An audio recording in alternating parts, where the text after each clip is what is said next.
네, 저는 이번에 하이퍼 파라미터 옵티미제이션 저희 전체 책의 첫 번째 챕터에 해당되는 부분을 맡았고요. 어, 네, 목차는 우선 항상 했듯이 간단하게 요약을 먼저 해드리고 그 다음에 그 논문에 있던 그 목차 순서대로 이번에는 발표를 구성을 했습니다. 왜냐하면은 이번 페이퍼는 하나의 리서치 페이퍼가 아니고요.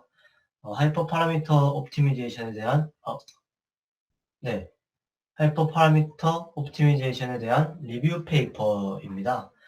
그래서 따로 어떤 연구 결과를 발표하는 게 아니고 하이퍼 파라미터 옵티미제이션에 대한 전반적인 그 기술들에 대한 그 리뷰 형식의 페이퍼입니다. 네, 우선 가장 첫 번째로 그 하이퍼 파라미터 옵티미제이션에 대한 중요도와 그리고 이제 하이퍼 파라미터 옵티미제이션에 대한 그 챌린지들, 어려운 점들을 먼저 설명을 해주는데요. 일단 중요도는 이 하이퍼 파라미터 옵티미제이션이 이 사람의 그런 뭔가 노력들, 사람의 이러한 그 노력들을 이제 줄여줄 수 있다. 왜냐하면은 랜덤 서치 같은 경우는 얘가 자동으로 그 하이퍼 파라미터 탐색을 해주니까 사람이 직접 개입할 필요가 점점 더 줄어들잖아요. 그런 의미에서 이 머신러닝을 적용할 때, 이 사람의 그런 개입이 되는 그런 노력들을 좀 줄여줄 수 있다라는 장점이 있고요. 또 이게 그 ML 알고리즘의 성능 자체를 또 올려줄 수 있다. 하이퍼 파라미터 옵티미제이션을 최적화하는 과정에서 올려줄 수 있다라는 기여점이 있고요. 그리고 이 오토ML 하이퍼 파라미터 오토미제이션으로 인해서 이런 오토ML 시스템들이 결국에는 이런 그 과학적인 연구에 대한 재생산성 및 공평성을 이제 향상시킬 수 있다라고도 이제 설명을 합니다. 왜냐하면은 하나의 시스템 내에서 공평하게 이 다양한 모델들을 이게 평가하고 이제 생산해내니까 다른 연구자가 이 똑같은 걸 수행해도 똑같은 결과물이 나올 수 있는 그런 재생산성이 이제 올라간다라는 장점이 있고요. 반면에 이제 도전적인 그런 과제들로는 어떤 것들이 있냐면은 우선 그 모델이 되게 클 경우 또는 데이터셋이 굉장히 방대할 경우나 또는 그 파이프라인 자체가 되게 복잡할 경우에 계산 복잡도가 상당히 높다. 상당히 익스펜시브한 그러한 계산 비용을 가지고 있다라는 게 하나의 좀 도전적인 과제. 그래서 이런 것들을 어떤 식으로 이제 풀 수 있느냐. 푸는 방법들에 대해서 이 논문에서도 나오고 향후 도전 과제로도 이제 언급이 되고 있습니다. 그리고 이제 하이퍼 파라미터 옵티미제이션 자체가 그 하이퍼 파라미터들의 공간 자체가 되게 복잡하잖아요. 뭐 어떤 거는 숫자 값들이 있는 것도 있고 어떤 거는 디스크리트한 밸류들이 있는 것도 있고 그래서 되게 여러 가지 조합들을 가져가야 돼서 상당히 복잡하다 라는 것들이 있고 그 다음에 이번 페이퍼에서 소개되는 내용들은 다 이제 그레디언트를 사용하지 않는 방법입니다. 그래서 저희가 딥러닝 모델에서 그 웨이트를 최적화할 때에는 그 그레디언트를 기반으로 최적화를 하는데 하이퍼 파라미터 최적화할 때는 이런 식으로 그레디언트를 못 쓴다. 하지만 요거는 최근에 2018년도에 나온 그 다트 논문 그런 것처럼 최근에 이제 이쪽으로 많이 연구가 되고 있는 것으로 보이긴 합니다. 참고로 이 논문은 2019년도쯤에 나왔으니까 2018년도까지의 연구 결과로 아마 집필한 거지 않을까 생각이 됩니다. 그리고 마지막으로는 어쨌거나 이 하이퍼 파라미터 옵티미제이션이 결국에는 이 훈련 데이터셋을 자체 훈련 데이터, 검증 데이터셋으로 이렇게 쪼개어서 계속 하이퍼 파라미터 옵티미제이션을 하는 거잖아요.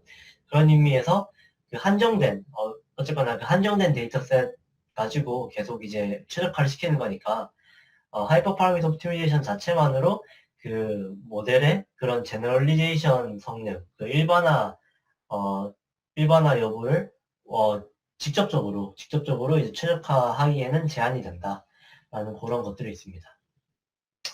그래서 이제 결국에 이 하이퍼 파라미터 옵티미제이션이 풀고자 하는 문제는 요거는 저희가 4장 5장에서도 한번 봤었지만 이 Combined Algorithm Selection and Hyperparameter Optimization Problem 줄여서 이 캐시 문제를 결국에는 풀려고 하는 겁니다. 그래서 다시 한 번 더 이 수식을 보자면은 이 트레인 데이터셋과 이 밸리데이션 데이터셋이 이제 주어졌을 때 이 데이터셋들에 대한 이 데이터셋들의 다양한 알고리즘과 이 A가 알고리즘을 뜻하고요. 요 람다는 하이퍼 파라미터입니다. 요 알고리즘에 대한 하이퍼 파라미터. 이 알고리즘과 하이퍼 파라미터 조합을 요 트레인 데이터셋과 밸리데이션 셋에 대해서 적용을 해서 거기에서 나오는 요 로스 값, 요 로스 값을 이제 최소화하는 이 람다 값, 요 람다가 이제 하이퍼 파라미터죠. 이 하이퍼 파라미터를 찾는 것이 저의 궁극적인 목표입니다. 그래서 네, Combined Algorithm Selection and HPO라는 뜻은 단순히 이 하이퍼 파라미터뿐만 찾는 게 아니고 여기에 적합한 그 알고리즘과 하이퍼 파라미터를 같이 찾는다라는 의미에서 이제 이러한 그 단어가 나오게 된 거고요. 그래서 결국에는 저희는 요 람다 스타 얘를 찾는 것이 이제 목적입니다. 그래서 얘를 찾기 위해서 어떠한 방법들을 쓸 수 있냐에 대해서 이제 리뷰를 얘가 해줍니다. 이 페이퍼에서.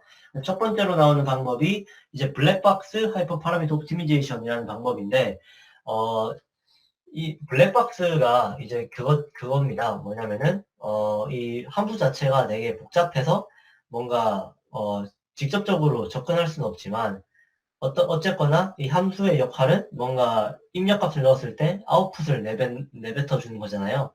그래서 입력값을 넣었을 때 아웃풋은 뭔지 알 수 있는데 대신 그 함수 자체가 너무 복잡해서 직접적으로 뭔가 접근해서 이제 보기가 제한되는 그런 함수들을 블랙박스라고 하는데 지금 여기 나와 있는 이 함수를 이제 블랙박스라고 보고 이 블랙박스 함수를 어떤 식으로 이제 우리가 최적화할 수 있느냐에 대한 방법들이 이렇게 두 가지가 먼저 나옵니다. 첫 번째는 모델 프리 메서드인데요. 말 그대로 이제 모델을 사용하지 않는 방법들이죠. 그래서 어떤 것들이 있냐면은 이 그리드 서치와 랜덤 서치 그리고 파퓰레이션 베이스드 메서드들이 있습니다. 그리드 서치랑 랜덤 서치는 저희가 뭐 다른 그 챕터에서도 한번 확인을 했지만 그리드 서치는 이 주어진 하이퍼 파라미터 연구자가 그 주어진 하이퍼 파라미터 공간을 먼저 정의하고요. 그 공간 내에서만 이 탐색이 이제 이루어진다라는 것이 있고요. 랜덤 서치는 그 주어진 범위 내에서 이 알고리즘 자체가 랜덤하게 이제 포인트들을 이제 뽑아서 해당 그 조합에 대한 그 성능, 해당 조합에 대한 해당 하이퍼 파라미터 조합의 성능을 검증하는 방법이 되겠습니다. 반면에 이 population based 메서드는 이제 그 유전 진화 알고리즘, 네, 제네틱 알고리즘, 뭐 evolutionary 알고리즘 이런 것들을 이제 population based 메서드라고 하고요. 그리고 이 논문에서는 특히 이 covariance matrix adoption evolutionary strategy 이 방법이 최근에 이 population based 메서드들 중에서도 가장 이제 성능이 잘 나온 이제 방법이다라고 이제 강조를 하고 관련해서는 이제 그 원본 논문을 이제 참조하는 방식으로 이제 안내를 하고 있습니다. 그 다음에 이 베이지언 옵티미제이션 방법이 있고요. 이 베이지언 옵티미제이션은 이제 모델 프리 메서드가 아닌 이유가 얘는 결국에는 모델을 하나 써서 그 이제 최적화하는 방식입니다. 그래서 이 최적화할 때 쓰는 모델을 이 서로게이트 모델, 대리모 모델이라고 하는데요. 이 서로게이트 모델을 통해서 이제 서로게이트 모델을 통해서 이 최적화하는데 필요한 정보들을 이제 얻게 되어서 그 정보들을 바탕으로 이제 최적화하는 방식을 이 베이지언 옵티미제이션은 채택하고 있습니다. 그래서 소르게이트 모델로 쓰는 대표적인 모델 3개가 첫 번째로 이제 가우시안 프로세싱 모델, 랜덤 포레스트 모델, 그리고 TP 모델인데요. 이 세 개의 모델에 대한 장단점을 이 논문에서 간략하게 이제 설명을 하고 있습니다. 가우시안 프로세스 같은 경우는 되게 데이터셋이 적을 때 일반화가 잘 된다라는 점에서 장점을 가지고 있습니다. 왜냐하면은 정규 분포 기반을 가정으로 해서 뭔가 이제 예측을 하기 때문에 그런 의미에서 적은 데이터만 있어도 뭔가 그 제너럴리제이션이 잘 된다는 장점이 있다라고 얘기하고 있고요. 하지만 그 시간 복잡도 계산하는 데 걸리는 그 컴퓨테이션 커스트가 상당히 높습니다. 훈련하는데 n 그 컴플렉시티가 오더 n의 세제곱 걸리고요. 여기서 n은 그 트레이닝 셋의 샘플 개수를 뜻합니다. 그래서 네, 세제곱에 걸리는 시간이 들고 그 다음에 밸리데이션 할 때 n의 그 제곱, 네, n의 제곱에 대한 그 시간 복잡도를 가지고 있기 때문에 상당히 그 비싼 알고리즘이라고 볼 수 있고요. 반면에 랜덤 포레스트 같은 경우는 그 속도가 상당히 빠릅니다. 훈련할 때에는 n 로그 n의 속도를 가지고 있고요. 밸리데이션 할 때에는 로그 n의 속도, 그 시간 복잡도를 가지고 있습니다. 또한 그 데이터가 많을 때, 데이터가 많은 데이터셋에 되게 일반화가 잘 된다라는 또 장점이 있고요. 그 다음에 TP 같은 경우는 이제 하이퍼 파라미터 그 옵티미제이션에서 뭔가 이게 하이퍼 파라미터들 간에 뭔가 이런 구조적인 관계가 존재할 때, 예를 들어서 하이퍼 파라미터 1이 결정되어야 뭐 하이퍼 파라미터 2가 결정이 되는 이런 식의 구조적인 관계를 가지고 있을 때 좋은 성능을 보인다라는 네, 그런 장점이 있다라고 이제 언급이 되어 있습니다. 그래서 이런 그 모델들을 써서 나온 결과들로 바탕으로 이런 어쿠이지션 펑션을 써서 각각의 그 다음 이 우리가 탐색할 후보군들에 대한 그런 점수를 이제 매기게 됩니다. 그래서 점수 중에서 가장 높은 점수를 지니고 있는 후보군으로 이제 저희가 하이퍼 파라미터 그 다음 탐색을 이제 진행하게 되는 거죠.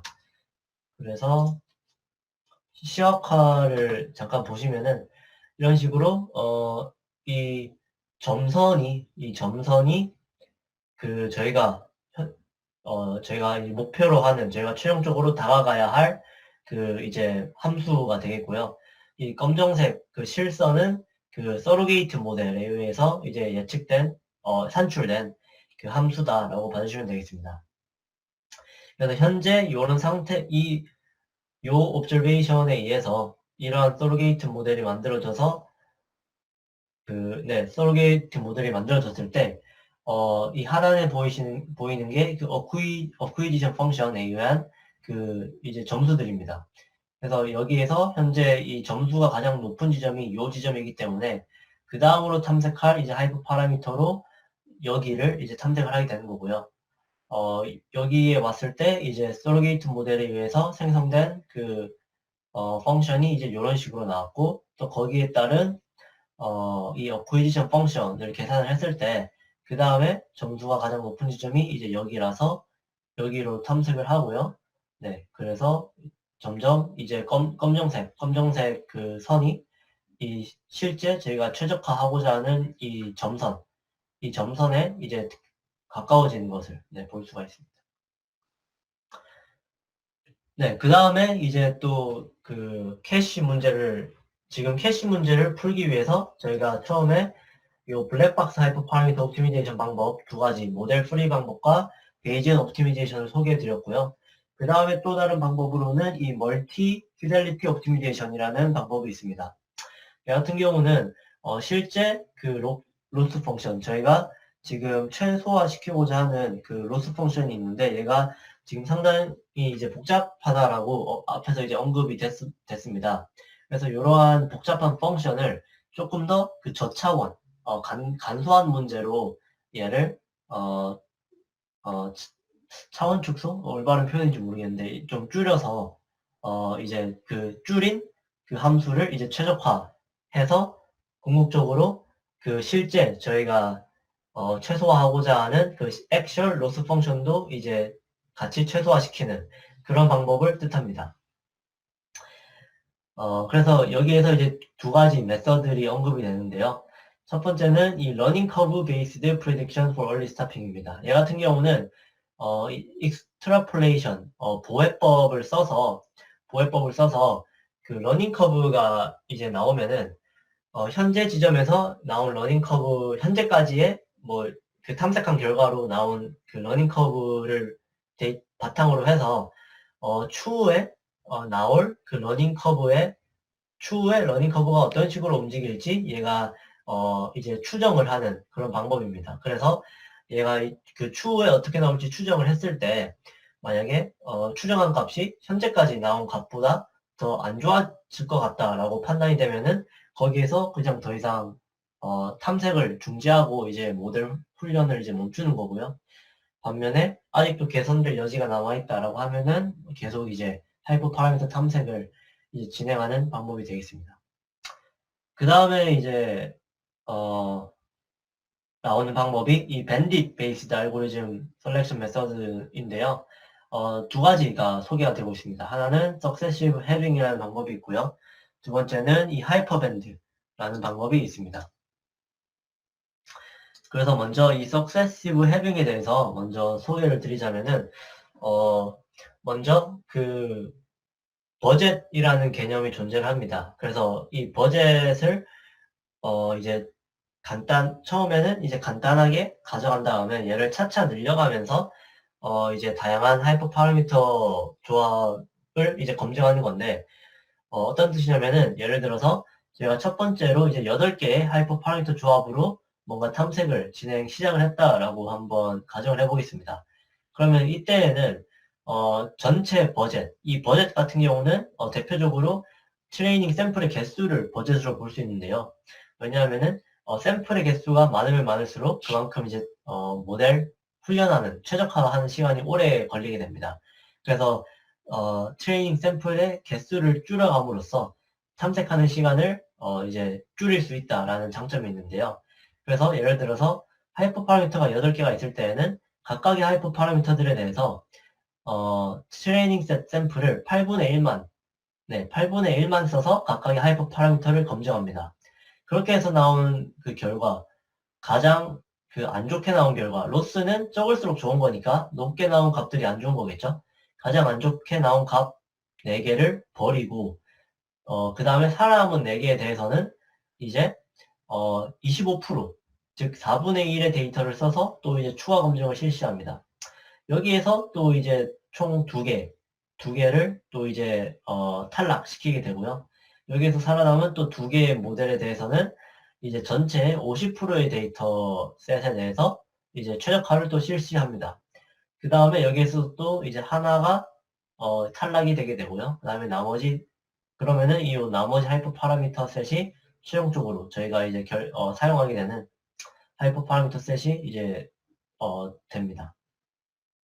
그래서 요게 이제 말 그대로 이제 반씩 줄여가면서 탐색을 진행하는 방법이고 또 그 버젯을 사용할 수 있는 그 버젯을 이제 효율적으로 이렇게 쓴다라는 점에서 빠르게 하이퍼 파라미터 빠르고 이제 효율적이게 하이퍼 파라미터 옵티미제이션을 이제 탐색할 수 있다라는 장점이 있는 방법이고요.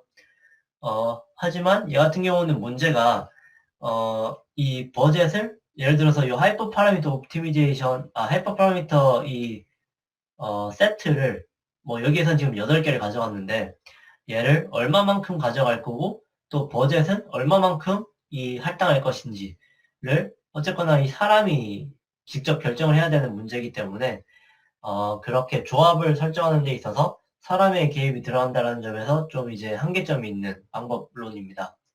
반면에 이제 하이퍼 밴드라는 방법론은 기본적으로 이 석세시브 해빙이 가지고 있던 그런 문제를 해결하기 위해서 나온 방법이다라고 볼 수 있는데요. 이렇게 사람이 직접 그 가져갔던 그런 조합들을 이 하이퍼 밴드 같은 경우는 되게 여러 개의 조합을 얘가 임의로 이제 생성을 해둡니다. 그래서 여러 개의 조합을 생성해 두고 이 각각의 조합들에 대해서 이제 successive having을 다 이제 실행을 하는 거죠.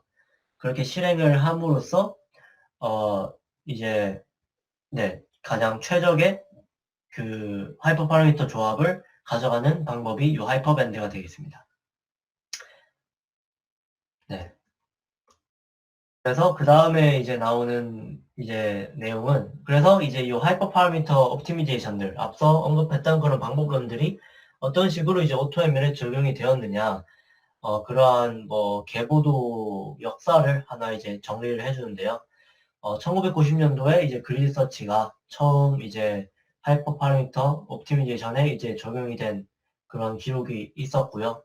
그 다음에 2005년도에 이제 CMAES 유전자 진화 알고리즘 기반의 이 방법이 이제 적용된 그런 기록이 있었고요. 마찬가지로 베이지언 옵티미제이션도 이제 2005년도에 실제 그 하이퍼 파라미터 옵티미제이션에 적용된 그런 사례가 있었습니다. 그 다음에 2009년도에는 단순히 하이퍼 파라미터를 최적화하는 거에 넘어서 데이터 전처리부터 피처 셀렉션 그리고 하이퍼 파라미터 이 세 개를 전체적으로 이제 아우르는 하나의 풀 모델 셀렉션 프로그램이라는 개념이 등장한 해가 됐고요. 2011년도에는 이 베이지언 옵티미제이션을 뉴럴 네트워크 모델에 처음 이제 적용한 사례가 있던 해였습니다. 그 다음에 13년도에는 네 아시다시피 오토웨카가 이제 나온 해였고요. 15년도에는 이제 오토 SK런, 그 다음에 2018년도에 이 연구가 2019년도에 나온 그 논문이니까 그 당시에 어떻게 보면 가장 최신 그 연구 결과죠.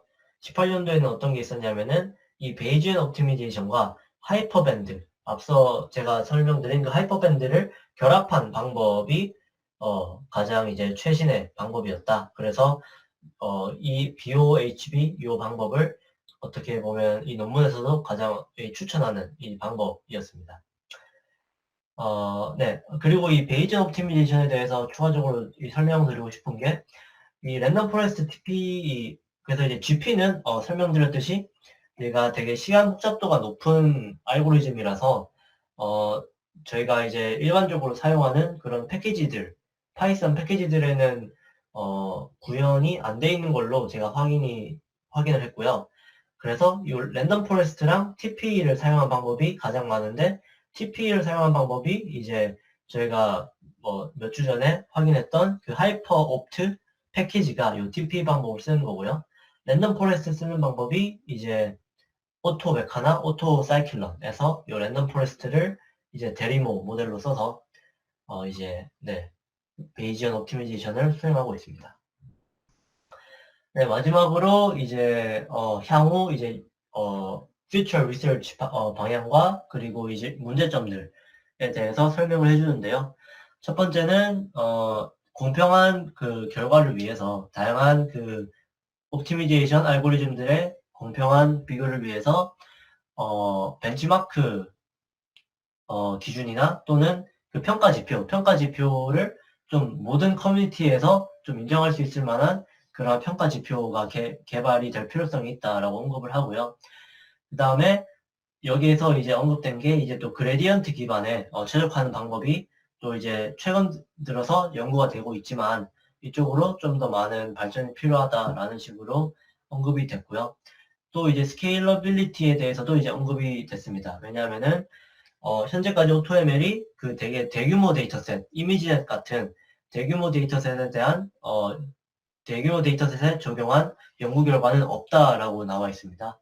그래서 이런 식으로 그 컴퓨팅 자원이 풍부할 때 그 모든 자원을 효과적으로 이제 사용해서 모델 훈련 및 오토ML 그 탐색이 가능한 그러한 방법론들이 나올 필요가 있다라고 나오고요.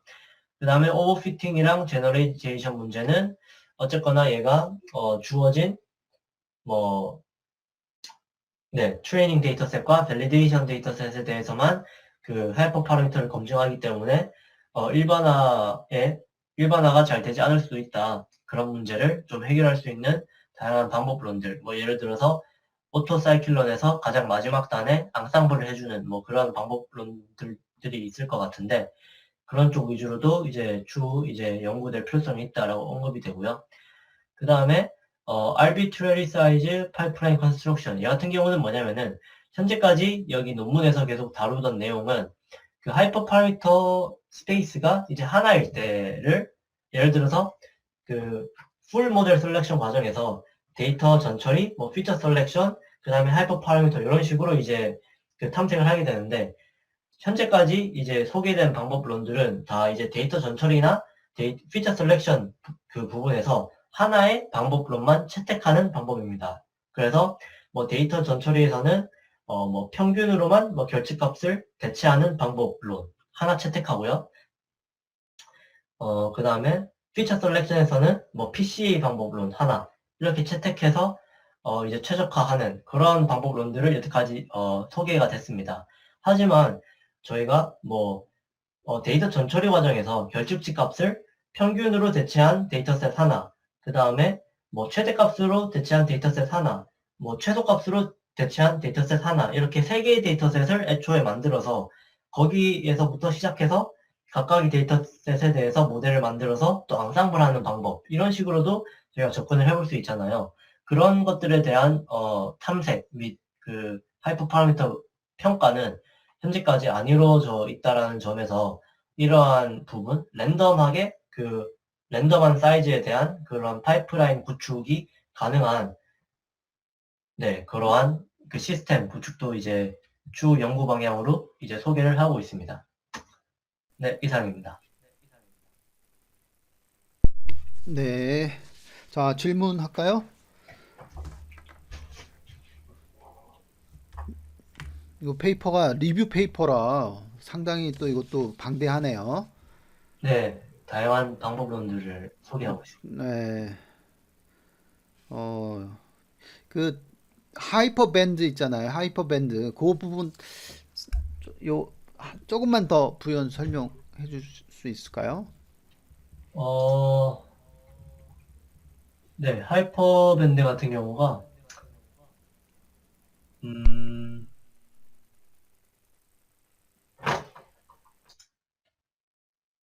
네, 지금 결국에는 이 석세시브 해빙 방법론을 좀 확장한 방법이다라고 볼 수 있는데요. 음,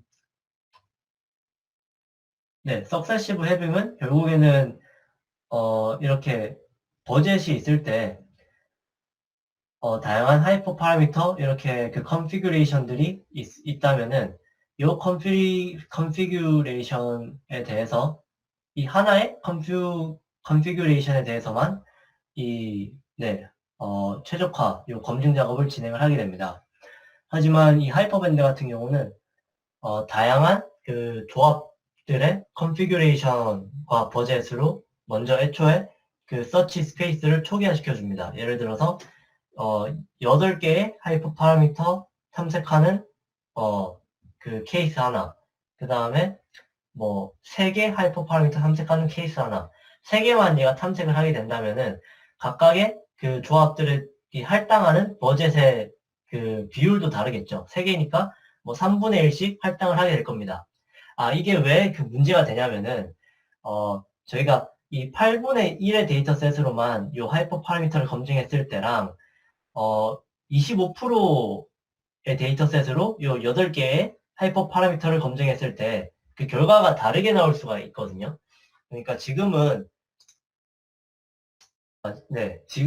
얘가 지금 8분의 1의 데이터셋에 대해서만 검증을 했기 때문에 이 8개의 하이퍼 파라미터 데이터셋이 이러한 랭킹 순위를 도출하게 돼서 주황색, 파랑색, 초록색, 빨간색이 이제 탈락을 하게 됩니다. 하지만 애초에 8분의 1로 검증을 안 하고 뭐 예를 들어서 25%의 데이터셋으로 검증을 했다라고 가정을 하면은 요 8개의 순위가 다르게 나올 수 있다라는 거죠. 예를 들어서 지금은 뭐 이 빨강색이 지금 4위에 나와서 얘가 탈락이 됐는데 25%의 데이터셋으로 검증하니까 요 빨간색에 대한 점수가 더 낮게 나와서 이 빨간색 하이퍼 파라미터가 결국에 그 다음 평가 단계에서 살아남아 있을 수가 있거든요. 그래서 최종적으로 이 빨간색이 최종 그 하이퍼 파라미터로 선정이 될 수도 있는 겁니다. 하지만 지금은 얘가 8분의 1로만 얘를 검증했기 때문에 얘가 탈락이 된 거거든요. 그래서 이러한 부분을 석세시브 해빙이 놓칠 수 있다. 왜냐하면은 석세시브 해빙은 요 하나의 케이스에 대해서만 검증을 안 하니까. 그래서 그래서 이 하이퍼밴드에서는 어떻게 하냐면은 어, 이 각각의 이 하이퍼 파라미터들을 이 다양한 버젯을 통해서 평가를 한번 해봅니다. 그렇게 해서 네, 최적의 이제 결과를 찾아가는 방법이다라고 네, 볼 수 있겠습니다. 어, 이 페이퍼에서 아까 그 2018년도에 BOHB가 가장 최근이다 라고 얘기했었잖아요. BO, 그러니까 Bayesian Optimization Hyperband. 네네. 네. 그러면 그 페이퍼를 실제로 읽어보는 게 좋겠죠. 네, BOHB. 네, 제가 아직 그러면은 보진 않았는데. 네. 그러면 요 추가적으로 2018년도 요 BOHB는 한번 읽어볼 필요가 있겠네요. 그죠? 네, 맞습니다. 어, 그리고 아까 그 그래프에서 그냥 아이디어는 지금 사실은 버젯을 작게 한 다음에 로스를 봤을 때 로스의 간격들이 이제 조금 다른 것 같아요. 이렇게 몰려 있잖아요. 앞부분에 여기 그 실제로 탈락한 애들은 굉장히 정말 탈락해도 되겠다라는 생각이 들거든요. 그 부분이. 그래서 그런 어떤 그 조밀도에 대해서 그 측정을 해서 조밀도가 너무 이제 얘는 버젯을 늘려봤자 따라올 수 없을 거야 라고 하는 어떤 그런 판단 매트릭이 있으면은 걔네들을 통해 가지고 다 없애버리는 그러니까 뭐 중위권 하위권인데 공부를 지금 수능이 뭐 한 뭐 세 달밖에 안 남았어요. 예를 들면 근데 뭐 아무리 세 달 동안 정말 학습을 열심히 해서 해도 상위권 학생들을 따라잡을 수 있을까? 그건 없을 거야 라고 판단하는 어떤 매트릭이 있어가지고 날려버리는 그런 알고리즘을 도입하면 어떨까라는 그런 생각도 들거든요. 어, 어찌됐든 2018년 그 BUHB 하이퍼밴드라고 하는 그런 컨셉이 뭔지 한번 들여다볼 필요성은 있을 것 같습니다. 네, 질문 알겠습니다. 있을까요? 네, 다른 질문 있을까요? 없습니다. 네, 없으면은 넥스트 넘어가도록 하겠습니다.